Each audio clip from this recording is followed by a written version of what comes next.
Well, hariom to all the students. Let's continue our chapter. Not any drop to drink. The industrial sector is the other major consumer of the global water reserves. Industrial sector, आप लोग जैसे जानते हैं कि औद्योगिक कारखाने ये सब भी बहुत बड़ा एक फैक्टर है, बहुत बड़ा कंज्यूमर के रूप में ये सभी भी इंडस्ट्रियल, जितने भी इंडस्ट्रियल फैक्टर्स होते हैं, इंडस्ट्रियल औद्योगिक कारखाने, औद्योगिक जितने भी औद्योगिक सेक्टर की जितने भी चीज़ें होती हैं, औद्योगिक सेक्टर के अंतर्गत जो भी आती हैं, वे लोग एक मेजर कंज्यूमर होते हैं ग्लोबल वाटर रिजर्व्स के। ग्लोबल वाटर रिजर्व्स का एक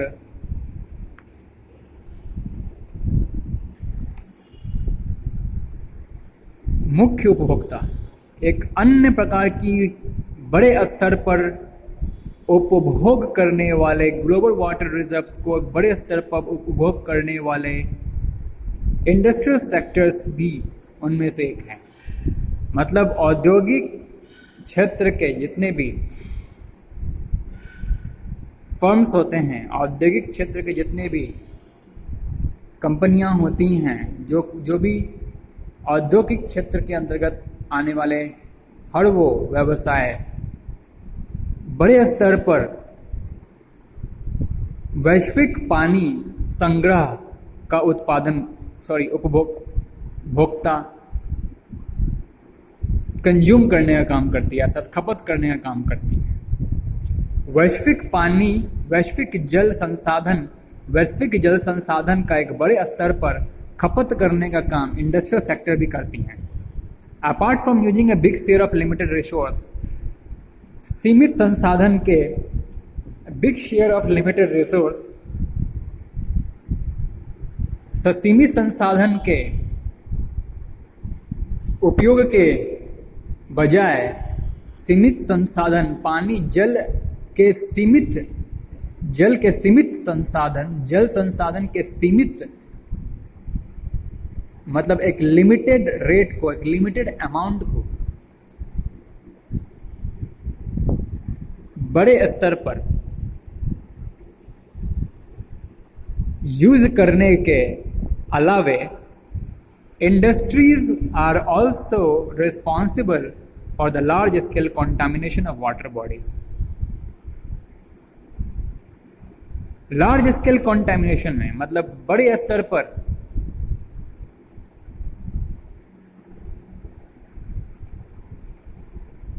वाटर बॉडीज को कंटामिनेट करने का रिस्पॉन्सिबिलिटीज सिर्फ और सिर्फ इंडस्ट्रीजों का भी है, उद्योगों का भी है। Apart from using the big share of limited resource, कहने का मतलब है कि उद्योग जल संसाधन के सीमित स्रोत का उपयोग करने के बजाय उसे प्रदूषित करने का काम भी बड़े पैमाने पर करती हैं। Factories and industries often dump their toxic waste into water bodies. कैसे करती हैं प्रदूषित? ये कारखाने और उद्योग और कारखाने अक्सर अपने जहरीली वेस्ट प्रोडक्ट्स को वाटर बॉडीज में प्रवाहित कर दिया करते हैं। यानी कि जल संसाधन में ये कारखाने और उद्योग अपने जहरीले पदार्थों का निष्कासन इन वाटर बॉडीज में कर दिया करते हैं। इस प्रकार से बड़े स्तर पर इंडस्ट्री और फैक्ट्रियों के द्वारा वाटर बॉडीज प्रदूषित होती। This contaminate not only fresh water body but also makes the ground water unfit for human consumption. ये न केवल ताजे जल स्रोत को ही दूषित करता है, बल्कि बोरिंग की पानी जो होती है, अर्थात ग्राउंड वाटर पानी जो होती हैं, पृथ्वी के भूगर्भ में मौजूद जो पानी होती हैं, उसे भी अनफिट कर देती हैं, उसे भी मानवों के कंज्यूमशन के काबिल ना छोड़ती हैं। आप समझ रहे हैं? मतलब ये उद्योग और ये कारखाने ऐसे ऐसे जहरीली पदार्थों का निष्कासन वाटर बॉडीज में कर देते हैं जिससे कि न केवल ताज़ा जल स्रोत ही दूषित होता है बल्कि ग्राउंड में मौजूद यानी कि अंडरग्राउंड वाटर जितने भी होते हैं उसे भी अस्वच्छ है। अंडरग्राउंड वाटर जो कि मानव के कंजम्पशन के लिए अंडरग्राउंड वाटर जो है उसे भी अनफिट कर देते हैं। And it also makes the underground water unfit for human consumption. मानव के उपयोग में आने वाली जो अंडरग्राउंड वाटर पानी मतलब भूगर्भ में जो पानी की स्रोत होती हैं जो उपयोग में दैनिक जीवन के काम में आने वाली होती हैं उसे भी काफ़ी प्रदूषित कर देती हैं। The only way out of this problem is to conserve water. And make a conscious effort to replenish groundwater. एकमात्र उपाय है इन सारी समस्याओं से निपटने के लिए जो उपाय है वह एकमात्र इन पानी का जल स्रोतों का संरक्षण। वाटर कंजर्वेशन एकमात्र उपाय है इन सारी समस्याओं से निपटने के लिए। वाटर कंजर्वेशन बहुत ज़रूरी है। And make a conscious effort to replenish the ground water.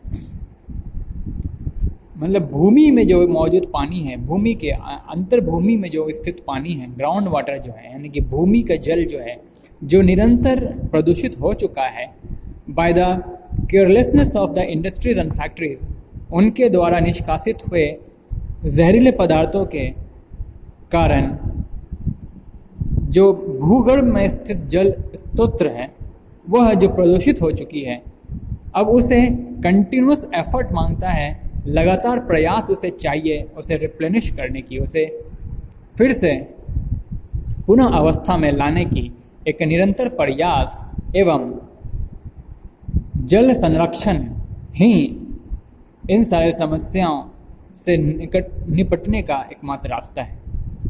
Making new reservoirs and repairing damaged ones should be the first step. नए रिजर्वायर्स मतलब जिसमें आप कंजर्व कर सकते हो पानी को, जल स्रोतों को, साफ सुथरे जल स्रोतों को आप कंजर्व करने के लिए आपके पास सबसे पहले एक रिजर्वायर होनी चाहिए। रिजर्वायर एक टैंक को कहते हैं जिसमें आप शुद्ध पानियों को इकट्ठा कर सकते हो। तो फर्स्ट स्टेप क्या हो सकता है? Making new reservoirs and repairing damaged ones should be the first step. सबसे पहला स्टेप हो सकता है सबसे पहला स्टेप ये होनी चाहिए कि जितने भी रिजर्वायर्स जो कि डैमेज हो चुके हैं, जितने भी डैमेज यानी कि डैमेज पार्ट हैं, जितने भी डैमेज रिजर्वायर्स हैं, जितने भी डैमेज वाटर कंजर्वर हैं, reservoirs are used to keep water conserve, okay, use for conservation of the water, ये system use for conservation of water, जल संरक्षण के लिए इस्तेमाल में लाने वाली प्रणाली को कहते हैं रिजर्वायर। तो जो डैमेज हो चुके हैं उसे आप रिपेयर करो और नए रिजर्वायर्स को बनाने का काम करो, ये पहला स्टेप होगा। This will help in replenishing the ground water. ये क्या करेगा? ग्राउंड वाटर को शुद्ध करने का, वापस पुनः अवस्था में लाने का काम करेगा। ग्राउंड वाटर को पुनः स्थिति में अपने जिस पुराने स्थिति में थी, जिस पुराने स्वच्छ एवं साफ सुथरे स्थिति में ग्राउंड वाटर हमारी थी, उस स्थिति में लाने का काम करेगा।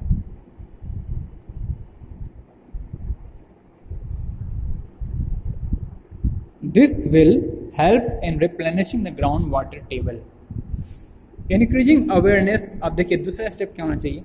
Increasing awareness about rainwater harvesting would include rooftop water tanks to collect rainwater, which could also be used for harvesting water for future use.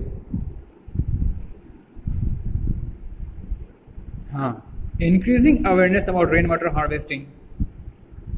आपने पढ़ा होगा रेन वाटर हार्वेस्टिंग कैसे करते हैं? बारिश के पानी को इकट्ठा करना कि वो हमारे भविष्य में काम आएगी। इसके लिए ज़रूरी है कि आपके छत पर एक रूफ टॉप यानी कि आपके छत पर वाटर टैंक्स होनी चाहिए to collect rain water first of all, ठीक है। बारिश के जलों को, बारिश के पानी को इकट्ठा करने के लिए आपके घर के छत पर वाटर टैंक की व्यवस्था होनी चाहिए, which could also be use for harvesting water for the future use. ये पानी को इकट्ठा करके आप उन इकट्ठे किए हुए जल पानियों को, यानी कि वर्षा के जलों को जो आप इकट्ठा किया है अपने घर के छत पर, वो ज़रूरत पड़ने पर भविष्य में काम आएगी। आप उसे हार्वेस्ट कर सकते हैं, आप उसे विभिन्न उपयोगों में ला सकते हो, जैसे कि उसे फिल्टर करके अपने पीने लायक उपयोग में, खाना पकाने लायक उपयोग में, घर बर्तन आदि वस्तु के सफाया में, उसके साफ़ सफाई में, घर की साफ़ सफाई में, खाने, मतलब उस पानी को आप अगर फ़िल्टर कर दोगे, बारिश की पानी को थोड़ा फ़िल्टर कर दोगे, फ़िल्टर करने का सबसे अच्छा माध्यम क्या है? Boiling of water. उस बारिश के पानी को आप हार्वेस्टिंग कैसे कर सकते हैं? First of all, collecting the rain water into the water tank onto the rooftop on your house rooftop, and then after harvesting में लगाएंगे। हार्वेस्टिंग का कहने का मतलब है कि उन सारे पानी के स्रोत को, उन वर्षा के जलों को आप उसे बॉइल्ड करके पीने की रूप में, यानी कि फ्रेश वाटर में कन्वर्ट कर सकते हो। आप अपने ड्रिंकिंग वाटर से बना सकते हो, उससे भोजन पका सकते हो। ठीक है, इन माध्यमों से, इन सभी माध्यमों से आप उस रेन वाटर का हार्वेस्ट कर सकते हैं। उस वर्षा के जलों का आप हार्वेस्टिंग एक प्रकार से करने लगे हैं। ये आपके भविष्य में जब जल की समस्या आएंगी, तब आपका ये रेन वाटर ही काम आएगा। तो रेन वाटर हार्वेस्टिंग को भी बढ़ावा देना चाहिए, एक तीसरा अच्छा उपाय है। आइए